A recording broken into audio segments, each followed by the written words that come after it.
One of the biggest fears when you come to rely on a lump sum of capital for your income, either in the form of a pension or other savings vehicle such as an ISA, is the money running out. And this is especially true during turbulent markets. Quite simply, no matter how much money we are actually referring to, whether 100,000 or a million, if you take out too big a percentage from the fund on an ongoing basis, then you are at risk of running the fund down. And Vanguard has done some really good research on this area, and we'll use that today. Welcome back to all existing subscribers, and anyone that doesn't know me, my name's Ed Bailey. I'm a chartered financial planner with over 10 years experience in financial services. Firstly, we can break the common ways that someone might typically take an income from their fund into one of the following strategies. The first of these is as a fixed percentage of the portfolio.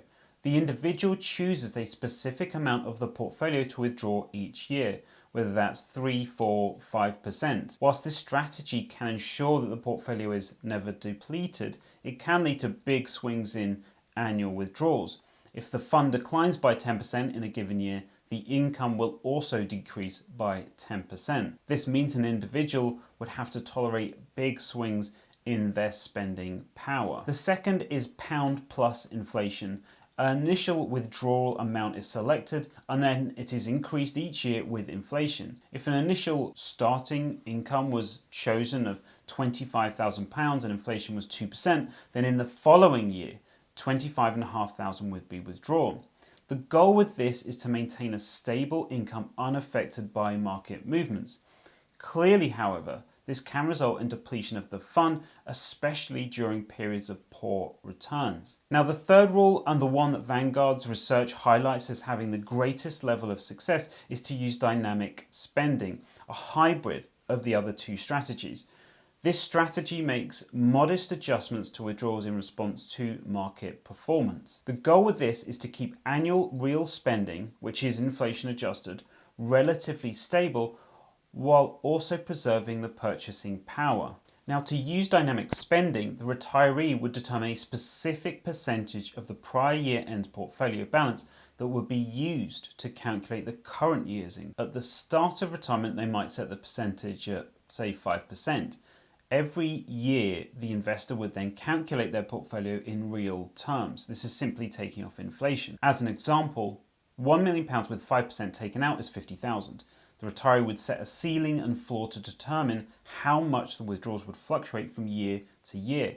As an example, a ceiling could be 5% and the floor minus 2.5%. If the fund value at the end of the first year was £1,122,000 and the inflation was 2%, you would take the 2% inflation off, so the real value would be £1,100,000, and 5% of this is £55,000. The individual would then compare this with the initial £50,000 withdrawal and applies the 5% ceiling. The resulting withdrawal is £52,500 before then adding in inflation to maintain the purchasing power, £53,500 based on 2% inflation. If the fund fell 20%, then the income would be capped to minus 2.5%. Based on the previous year's income of £50,000, this would bring the income down to £48,750. Now, I fully appreciate this sounds a little complex, and I've included further details in the description below, but the general principle here is that you are holding back some of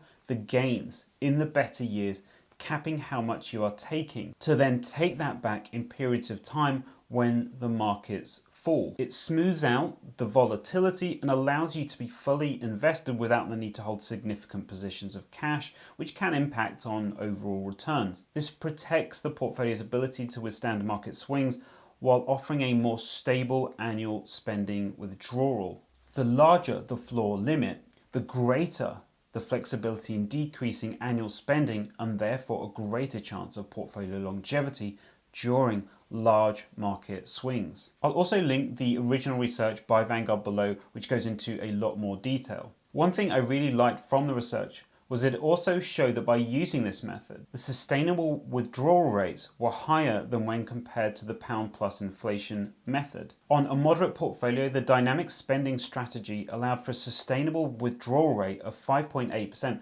over a 30-year period that had an 85% success rate compared to 4.6% from a pound plus inflation method. On average, the dynamic spending strategy allowed for a 1% increase in the sustainable withdrawal rates across the differing time horizons and asset allocations. I'd also highly recommend that you have a look at these sustainable withdrawal rates, as I think it's also really useful information. It shows the sustainable withdrawal rates based on various timescales and different portfolio allocations. It's really interesting to see those values on the moderate and cautious portfolios be so close to the often mentioned 4% over the 30-year time period. The conclusions from Vanguard's research is that the dynamic spending approach on average creates a higher success rate, higher median portfolio value than the pound plus inflation strategy, while also offering protection from significant swings in annual spending